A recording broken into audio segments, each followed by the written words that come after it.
ऐसा हो गया है अंबेडकर अंबेडकर अंबेडकर अंबेडकर अंबेडकर अंबेडकर। इतना नाम अगर भगवान का लेते हैं तो 7 जन्मों तक स्वर्ग मिल जाता। अच्छी बात है, सुनिए तो, सुनिए ना, आप सुनिए ना, मैं बताता हूं। हमें तो आनंद है कि अंबेडकर का नाम लेते हैं। अंबेडकर का नाम अभी 100 बार ज्यादा लो, परंतु साच अर्थ में अंबेडकर जी के प्रति आपका भाव क्या है ये मैं बताता। मान्यवर को देश की पहली कैबिनेट से इस्तीफा क्यों दे दिया? अंबेडकर जी ने कई बार कहा कि अनुसूचित जातियों और जनजातियों से हुए व्यवहार से मैं असंतुष्ट हूं, सरकार की विदेश नीति से मैं असहमत हूं और आर्टिकल 370 से मैं असहमत हूं। इसलिए वो छोड़ना चाहते थे, उनको आश्वासन दिया गया, आश्वासन पूरा नहीं हुआ, उन्होंने इग्नोरेंस के चलते इस्तीफा दे दिया। और एक श्री BC रॉय ने पत्र लिखा कि अंबेडकर और राजा जी जैसे 2 महानुभाव मंत्रिमंडल छोड़ेंगे तो क्या होगा। तो नेहरू जी ने उनको जवाब में लिखा है, राजा जी के जाने से तो थोड़ा बहुत नुकसान होगा, अंबेडकर के जाने से मंत्रिमंडल कमजोर नहीं होता है। मान्यवर ये विचार जो खड़गे जी कह रहे हैं ना, क्या आपत्ति है? जिसका विरोध करते हो उसका वोट के लिए नाम देना कितना उचित है? क्योंकि अब अंबेडकर जी को मानने वाले पर्याप्त संख्या में आ गए हैं, इसलिए आप अंबेडकर अंबेडकर कर रहे हो। मान्यवर, मुंबई के मेयर ने एक पत्र लिखा था कि मऊ में अंबेडकर जी का स्मारक बनाना चाहिए। मऊ में जो अंबेडकर जी का जन्म स्थान था, सुझाव लिखा। उन्होंने कहा आमतौर पर स्मारक निजी पहल से बनाने चाहिए, यदि सरकार किसी प्रकार की सहायता करती है तो वो उचित नहीं होगा। उनके कितने स्मारक बने साहब? कोई स्मारक अंबेडकर जी का नहीं बना, देश भर में नहीं बना। अंबेडकर जी के स्मारक कब बने?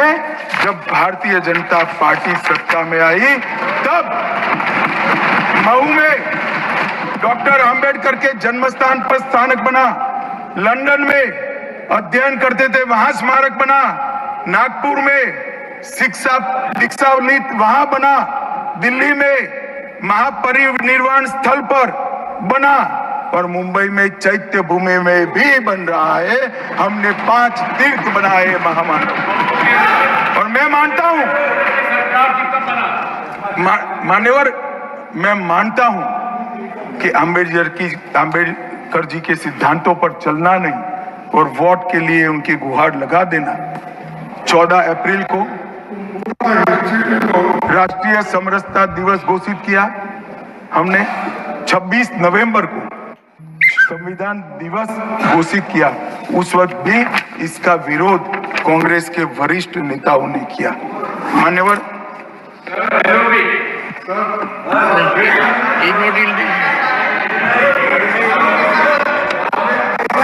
मान्यवर, 370 पर कई बार चर्चा हुई है, मैं ज्यादा कहना नहीं चाहता। सब जानते हैं कि एक टेम्पररी प्रोविजन को अनौरत संतान की तरह अपनी गोदी में 70 साल तक कांग्रेस ने खिलाने का काम किया, और 370 हटाने के लिए लोहे का जिगर चाहिए। और जब देश के प्रधानमंत्री नरेंद्र मोदी जी 2019 में फिर से प्रधानमंत्री बने, एक ही झटके से इसी सदन में 370 और 35 को तमाम, इसी सदन में कहते थे खून की नदियां बह जाएगी, खून की नदियां छोड़ो, कंकड़ चलाने की किसी की हिम्मत नहीं है। और मान्यवर, क्या हुआ? इसके बाद क्या हुआ? 35,000 पंचायत के सदस्य आजादी के बाद पहली बार चुनकर आए। 2 करोड़ 11 लाख एक वर्ष में पर्यटक आए, पत्थरबाजी शून्य हो गई, आतंकवादी घटना 92% कम हो गई, एरिया डोमिनेशन बढ़ा। 33 साल के बाद घाटी में थिएटर में रात्रि का शो चल रहा है। 34 साल के बाद ताजिया का जुलूस निकला। पहाड़ी, गुर्जर, बकरवाल और वाल्मीकि को आरक्षण। घाटी के हर घर पर हर घर तिरंगा अभियान भी चला। श्रीनगर में फॉर्मूला 4 कार रेसिंग हुई।